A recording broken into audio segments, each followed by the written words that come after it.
Ranger with blonde, shoulder-length hair talking. Hello everyone, this is Ranger Katie, inviting you to join us in observing National Park Week from April 22nd to the 30th. During this special week, we celebrate the many ways the national park sites enrich our lives by connecting us with our environment, our history, and each other. This year we celebrate our national park stories.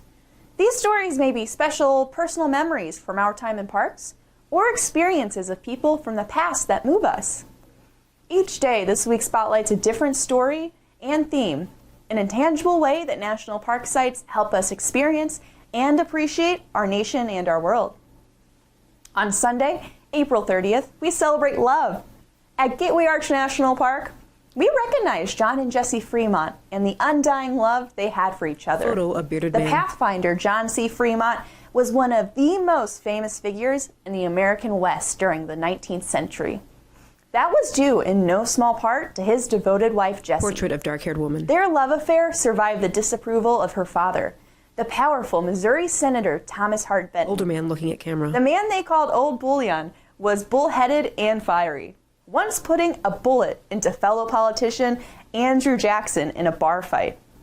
But Jessie's will was stronger. She eloped with the man she loved despite her father's objections. Senator Benton would come to warm up to his son-in-law, becoming his biggest backer in Congress. But John had no bigger supporter than Jessie. Man with flag on mountaintop. He led teams from the Corps of Topographical Engineers on several expeditions to the Southwest, the Pacific Northwest, and California, vastly increasing Americans' knowledge of their country. Side view of Fremont. His parties faced grave danger and extreme hardships during their journeys. Woman with face in palm. Jessie endured the painful months alone, not knowing if she would see her beloved husband again. But she appreciated the importance of his work.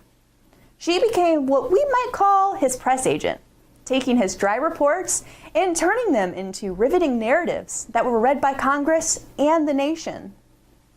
These reports helped John get congressional support for his explorations and inspired public excitement about the West. John seemed to make an appearance in the great events of the 19th century. He was in Mexican California at the start of the Mexican War, and later during the Gold Rush. Jessie joined him there after a harrowing journey across Panama. Man on horse. John was the first presidential candidate for the anti-slavery Republican Party. John and Jessie were both opponents of slavery, despite Jessie having been raised in a slaveholding family. Photo of older Jessie. Jessie vigorously campaigned for her husband.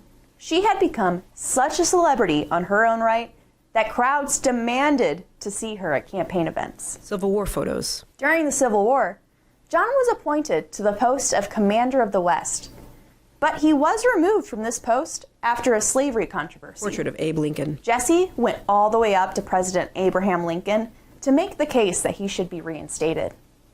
John and Jesse Fremont's devotion to each other never wavered, even in their later years as they faded from public view. Old age photos of couple. National parks are the perfect places to learn about fascinating people from the past who helped shape the nation.